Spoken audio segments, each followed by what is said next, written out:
La última opción que tenemos es compartir esos datos que no mapean en ningún lado en extensiones. Y ahora vamos a ver qué son las extensiones. Para ver qué son las extensiones les voy a dar un ejemplo y vamos a ver qué es con un occurrence core, que son un núcleo de ocurrencias, y una extensión. Ahora va a quedar más claro de lo que estoy hablando. Aquí les presento unos estafilídeos que colectó Darwin mismo, en sus viajes por el sur. Estos son ejemplares y etiquetas, las fotos, todo es del Field Museum en Chicago. Y acá ven, bueno, las fotitos de los bichos, como le decimos, y una serie de etiquetas donde hay varias etiquetas con identificaciones. Acá tiene una etiqueta con el tipo, bueno, identificadores y números de catálogo. Información clásica, digamos, de museo. Muy bien, entonces tenemos datos de colecta, ¿sí?, que incluyen las imágenes, o sea, dónde se colectó, quién lo colectó, en qué año. Y después, y esto es un invento, esto no existe en el Field Museum, esto lo puse para el ejemplo, a mí se me ocurrió ir y decir, ay, le voy a medir los tarsos a cada uno de los coleópteros. Bueno, entonces tengo medidas. Muy bien, ¿cómo organicé esto? Porque como a mí me encanta tener millones de tablas en Excel, dije, mi primera tabla en Excel, número de catálogo, colector, fecha, localidad. Mi segunda tabla, identificaciones. Este animalito fue identificado por fulano en tal año y este es el nombre que le dio y así. Otra tabla con los datos de las imágenes, quién sacó la foto, cuándo sacó la foto, si es una vista dorsal o lateral, etc. Y otra tablita con las medidas que le tomé a las patitas de los bichitos. Bien, vamos uno por uno. Datos de la etiqueta. Tengo un número de catálogo, colector, fecha, localidad, familia, nombre, científico, etc. O sea, por cada línea tengo un bicho. Tengo un número de catálogo con todos los datos asociados. ¿Qué pasa con las identificaciones? Cada línea tiene una identificación. O sea que hay más de una línea que corresponden a un animal.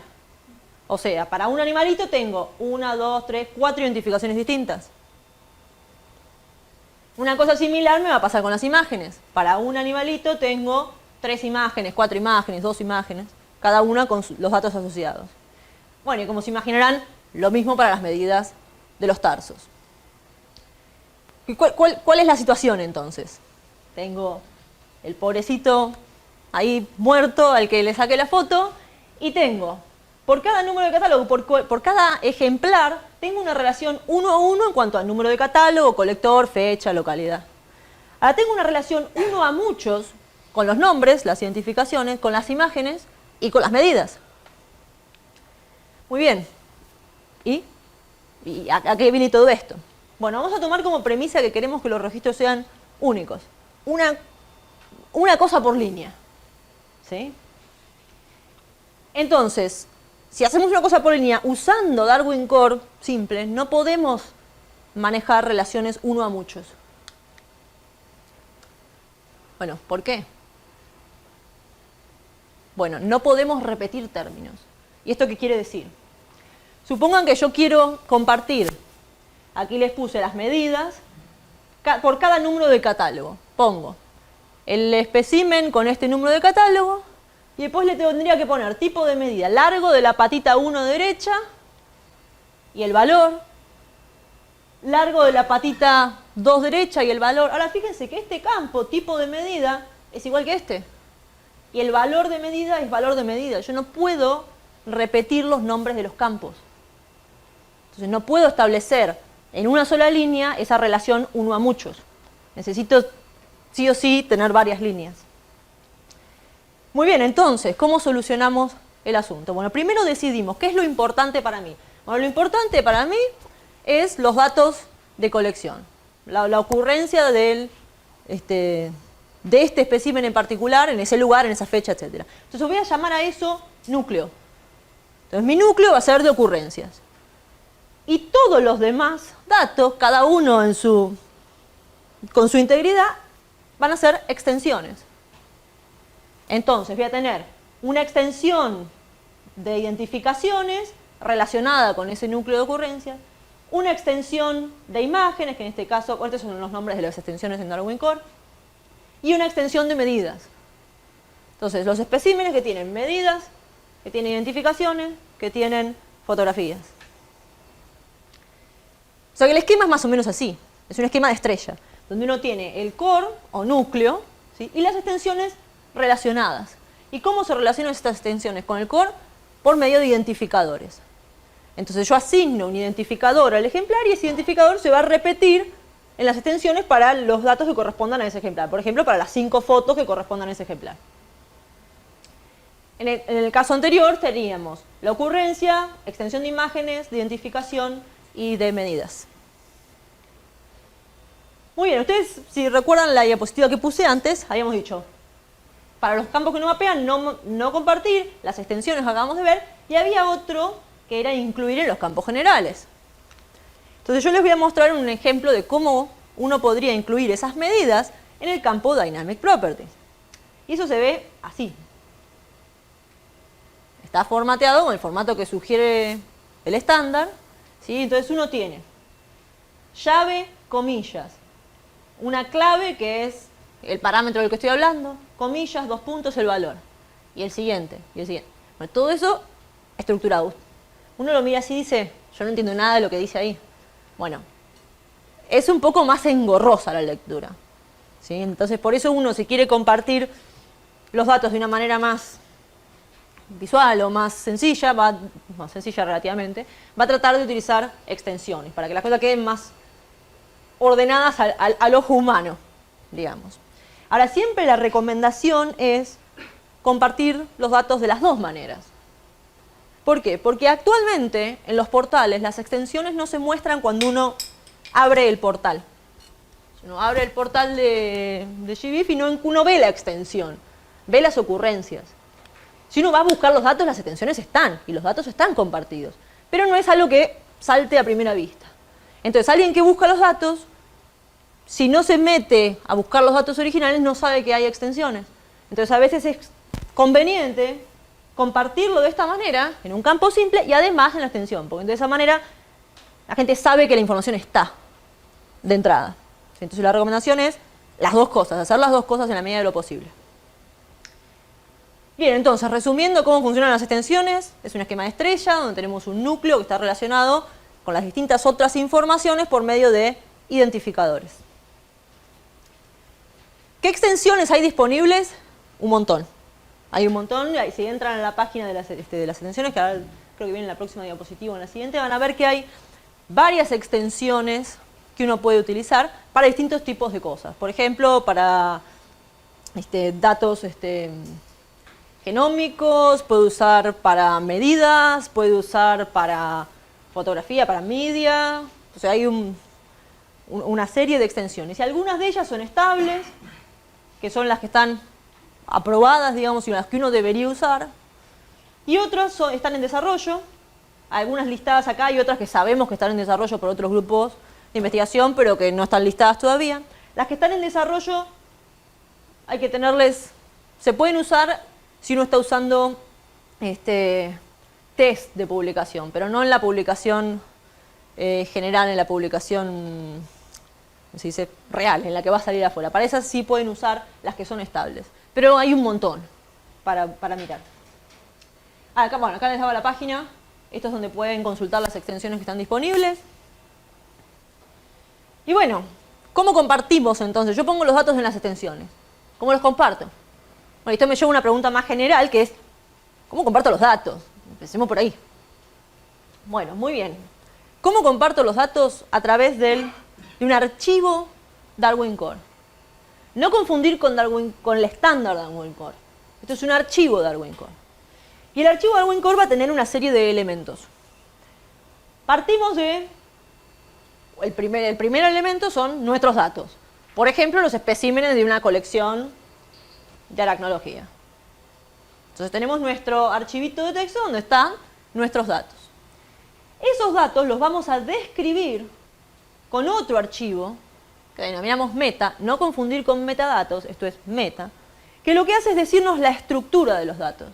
Es decir, ¿Cuántas columnas tenés? ¿Cómo se llaman tus columnas? ¿Sí? No el contenido, sino la estructura. Y si uno mira ese archivito meta, se ve así, un horror para el que no es informático, pero con un poco de cariño, acá seguramente lo veo muy chiquito, pero pueden mirar la presentación. Si se fijan acá van a encontrar que están listados acá todos los campos que están siendo usados. ¿Sí? Entonces es una descripción de la estructura del archivo.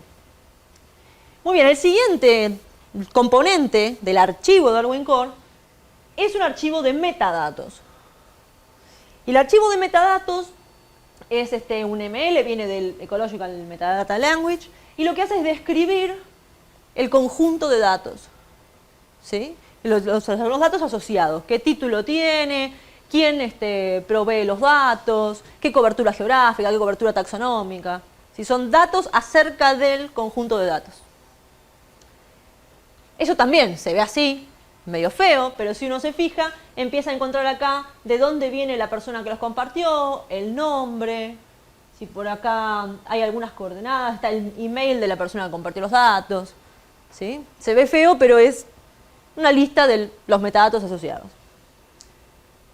Además, podemos agregar extensiones.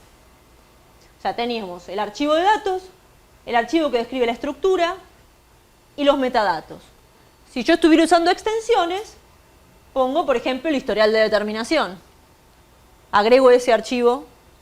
Entonces, en este documento de estructura también se va a describir el otro documento con la extensión.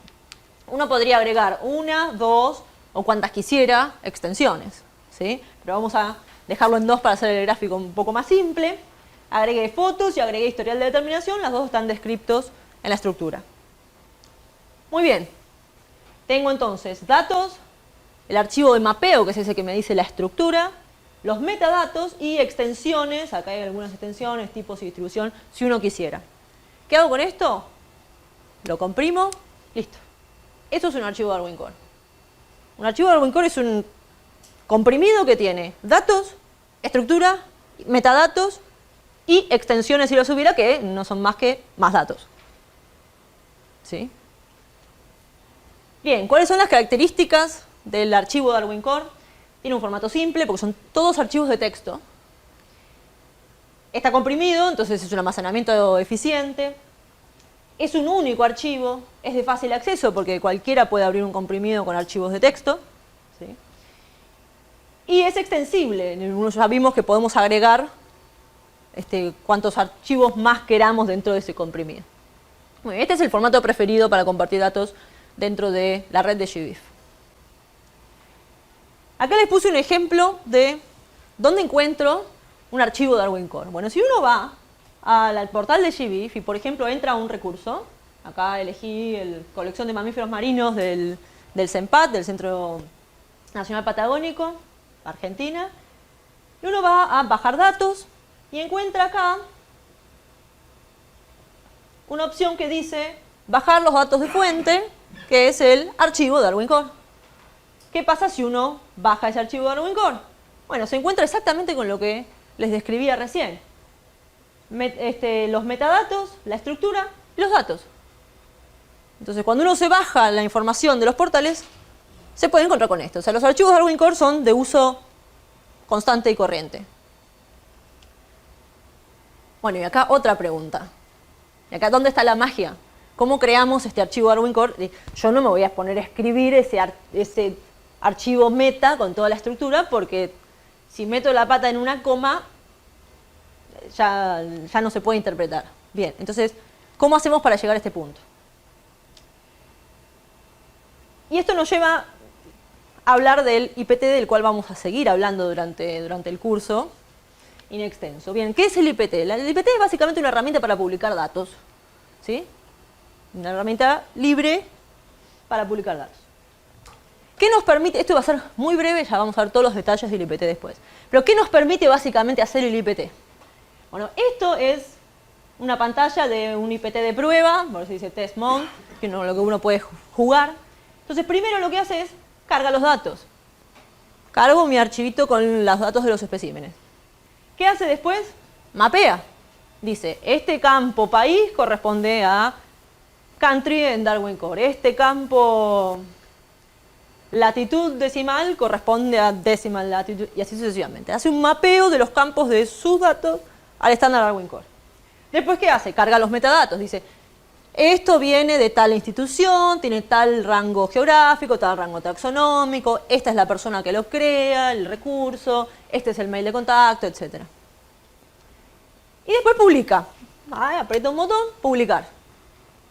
O sea, IPT me está generando el archivo Darwin Core. Yo no tuve que hacer nada, yo cargué los datos, hice el mapeo, y fíjense que acá, en este hacer el mapeo, le estoy indicando cuál es la estructura. Cargo los metadatos, y al publicar me está juntando datos, estructura, metadatos, y me genera un archivo Darwin Core. Entonces, básicamente, el esquema es el siguiente. En IPT uno carga datos, escribe los metadatos, IPT me genera el archivo Darwin Core y yo lo puedo utilizar. Bueno, y la segunda pregunta que les planteaba en la diapositiva anterior es, ¿y cómo llega esto a los portales? Bueno, hace un rato Katia les hablaba del registro en GBIF. Bueno, para los usuarios que están registrados, o para las organizaciones, instituciones que están registrados en GBIF, cada vez que uno hace un cambio, o publica uno nuevo, hace un cambio sobre el que publicó, hace una republicación, suena una alarma en GBIF diciendo, tal está publicando, tal publicó de vuelta o tal tiene un recurso nuevo o republicó. Entonces, cosechan esos datos nuevos y van al portal. Esto es un resumen muy, muy sencillo, ¿no? Entonces, básicamente es eso lo que les quería contar.